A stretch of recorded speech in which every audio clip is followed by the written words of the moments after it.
हाँ जी, good evening all of you. उम्मीद करता हूँ कि आप सब बहुत बढ़िया होंगे। तो आज नए सेक्शन में न्यू क्वेश्चंस के साथ आए हैं और जो टोटली क्वेश्चंस है बेस्ड है एग्रोनॉमिक प्रैक्टिस से।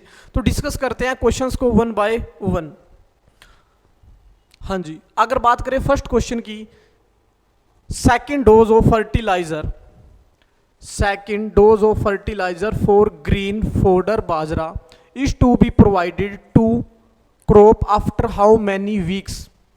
तो देखो, जो डायरेक्ट क्वेश्चन पूछा हुआ है सेकंड डोज से पूछा हुआ है। जो हम सेकंड डोज में जो फर्टिलाइजर की डोज देते हैं तो वो कितने हफ्ते बाद हमें देनी चाहिए। अगर बात करें नाइट्रोजन कंटेंट की, हाँ जी, तो अगर बात करें नाइट्रोजन की, तो बाजरा में हम 20 किलो नाइट्रोजन डालते हैं। तो इसको हम क्या कर लेते हैं, स्प्लिट कर लेते हैं 10 केजी में और 10 केजी में। जो 10 केजी हम डालेंगे इसको इनिशियल स्टेज में मतलब बेसल डोज में डाल देंगे।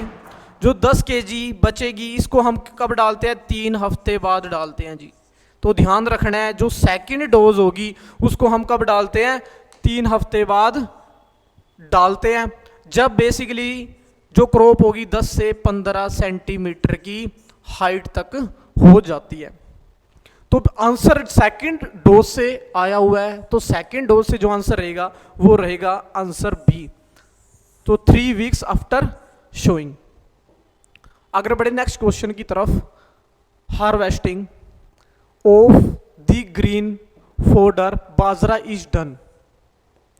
तो आपको हार्वेस्टिंग बतानी है ग्रीन फोडर बाजरा की, बेसिकली कब करोगे। अगर बात करें हार्वेस्टिंग की, तो हार्वेस्टिंग ध्यान रखना है आपको, हम फ्लैग लीफ स्टेज पे करते हैं। फ्लैग लीफ स्टेज पे हार्वेस्टिंग कर देते हैं। और जो ये फ्लैग लीफ है बेसिकली कितने दिनों बाद आएगी, 45 से 50 दिन बाद देखने को आपको मिलेगी। और एक चीज आपको ध्यान में रखनी है, जब आप क्या करोगे, बाजरा की हार्वेस्टिंग करोगे तो 50% फ्लावरिंग से पहले पहले कर लेनी है। 50% फ्लावरिंग से पहले पहले आपको हार्वेस्टिंग कर लेनी है। क्यों हम 50% फ्लावरिंग से पहले कर रहे हैं, क्योंकि आपको पता ही है सबसे ज्यादा जो डिस्ट्रक्टिव डिसीज रहती है वो रहती है अर्गट ऑफ बाजरा। यहां पे 50% फ्लावरिंग के बाद पूरा फ्लावर बोल सकते हो पूरा ईयर डेवलप हो जाएगा। उसके बाद अर्गट क्या करेगा, अटैक कर देगा।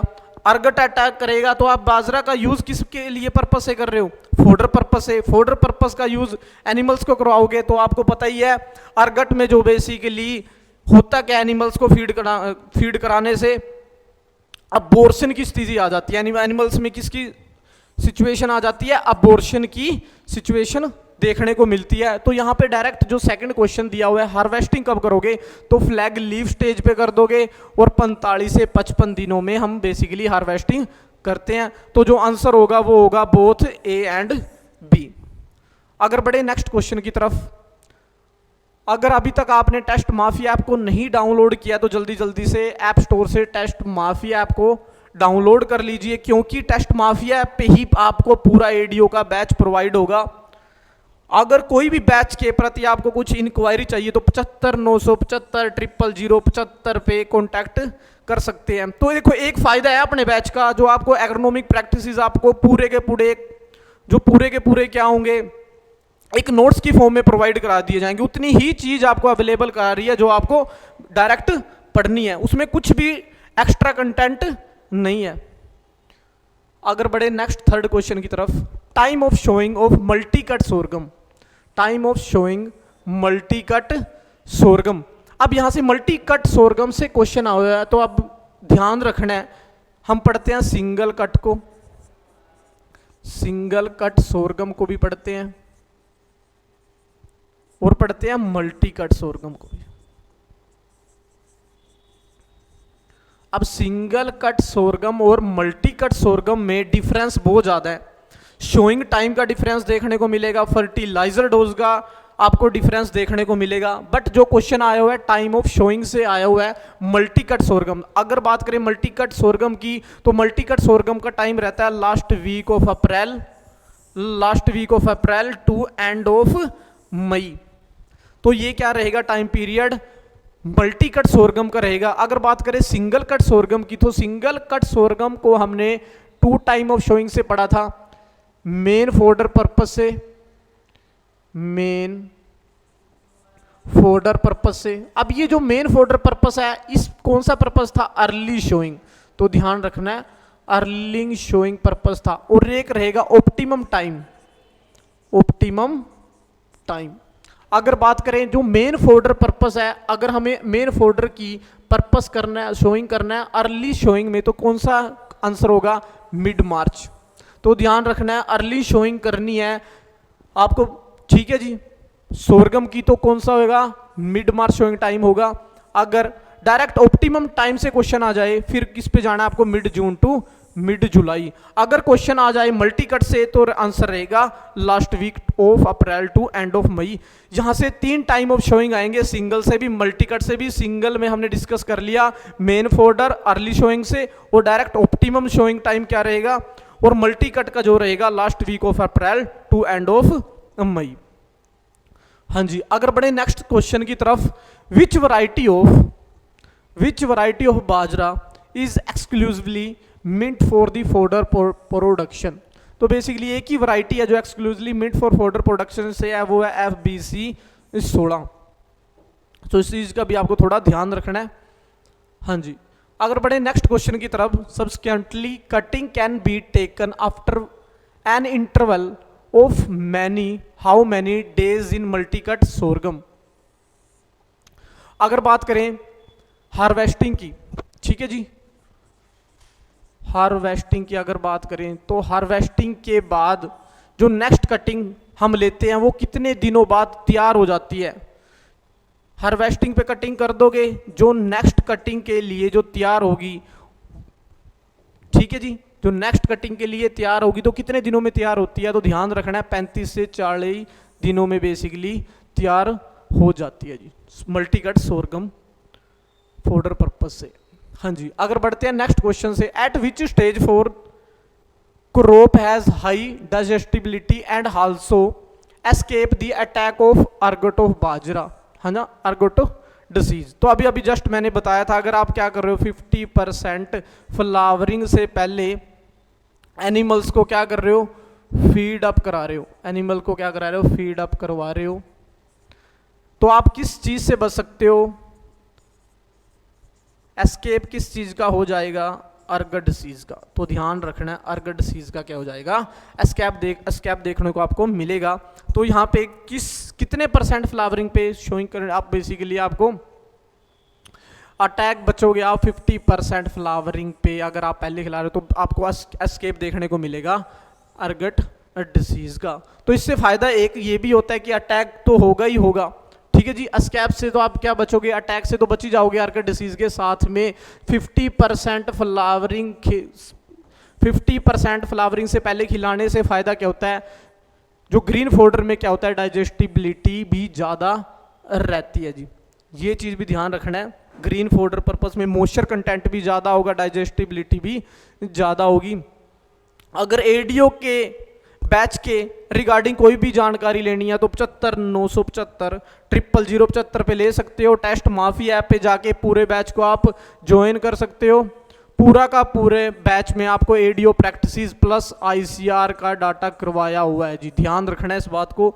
अभी एग्जाम में टाइम है, जल्दी जल्दी से बैच को परचेज कर लीजिए। हाँ जी, नेक्स्ट क्वेश्चन आया हुआ है, which statement is incorrect. Statement incorrect से बताना है भैया आपको। देखो फर्स्ट ऑप्शन में अगर देखें, स्प्रे 800 ग्राम पर एकड़ atrazine in medium to heavy textured soil in maize fodder. हाँ जी, अगर नेक्स्ट क्वेश्चन की बात करें भी, स्प्रे ऑफ 500 ग्राम एकड़ atrazine in light soil in maize of fodder. अगर ऑप्शन सी की बात करें, atrazine in maize fodder to be applied within 10 days of sowing. अगर नेक्स्ट ऑप्शन की बात करें, स्प्रे 200 ग्राम पर एकड़ एट्राजीन इन लाइट सोइल। हाँ जी, अगर बात करें,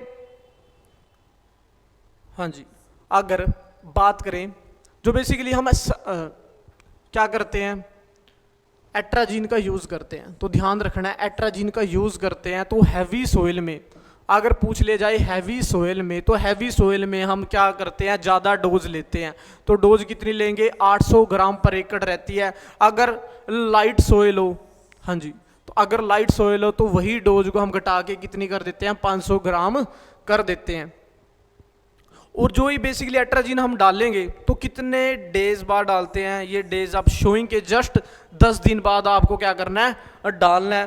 तो यहाँ पे ये करेक्ट भी आपकी स्टेटमेंट सही है, ये स्टेटमेंट भी सही है, सी भी सही है। तो स्प्रे 200 ग्राम पर एकड़ इतनी कम तो हम यूज नहीं करते। सो स्टेटमेंट कौन सी इनकरेक्ट होगी, ऑप्शन डी स्टेटमेंट क्या होगी, इनकरेक्ट होगी।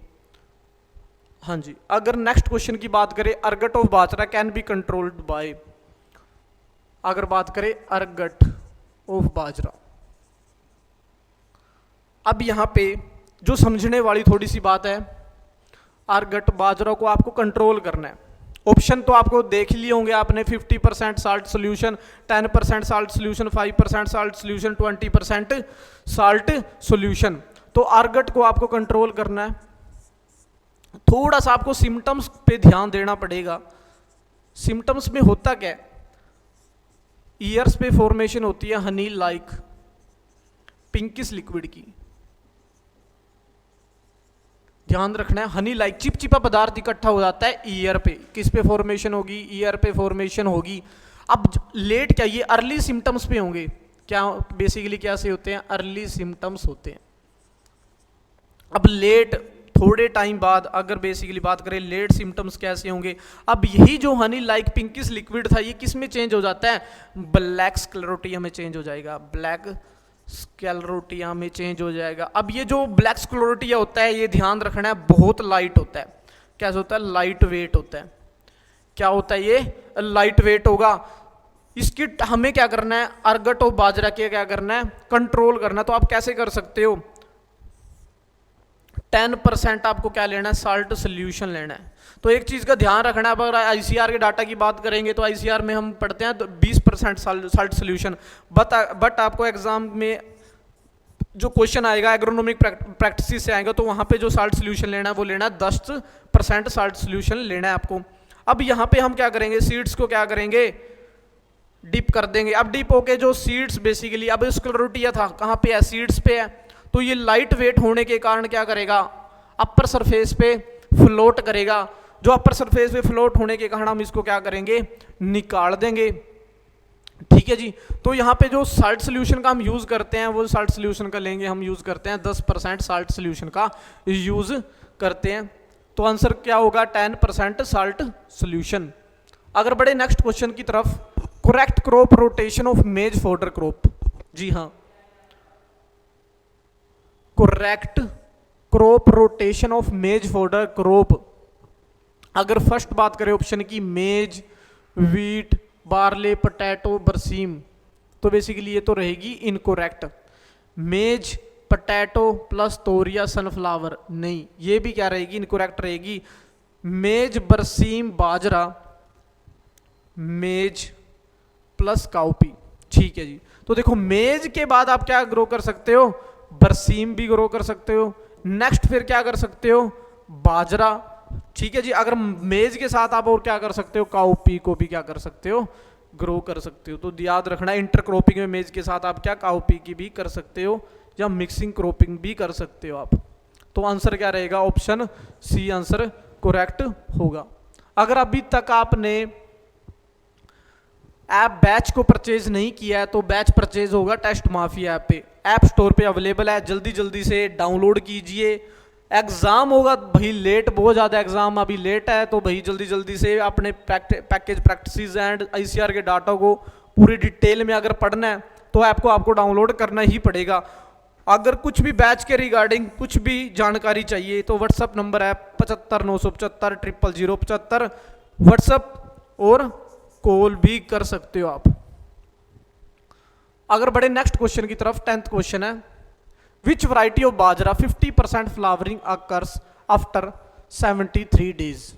तो देखो 50% फ्लावरिंग अकर्स इन 73 डेज। अभी जस्ट मैंने एक चीज बताई थी, 50% फ्लावरिंग बहुत ज्यादा मेन है। 50% फ्लावरिंग बहुत ज़्यादा मेन है। एक तो हाई डाइजेस्टिबिलिटी सबसे ज़्यादा रहती है, और दूसरा क्या हो जाता है, आप एस्केप कर देते हो अर्गट डिसीज को।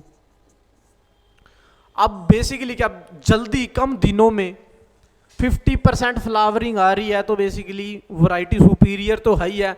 तो किस वैरायटी में देखने को मिलती है 73 डेज में फ्लावरिंग, तो रहेगी PCB 165। अगर बात करें PCB 164 की, तो 164 में बेसिकली क्या होगा, ये क्या रहती है, टोलरेंट रहती है जी, टोलरेंट रहती है डाउनी मिल्ड्यू से, डाउनी मिल्ड्यू से टोलरेंट देखने को मिलेगी। अगर बात करें PCB 166, तो ये इसमें जो बेसिकली क्या होता है, जो 50% फ्लावरिंग आएगी, ठीक है जी, जो क्या आएगी 50% फ्लावरिंग आती है, वो आती है 89 डेज में। तो ध्यान रखना है 73 डेज में 50% फ्लावरिंग किस में आएगी, वो आएगी PCB 165 में।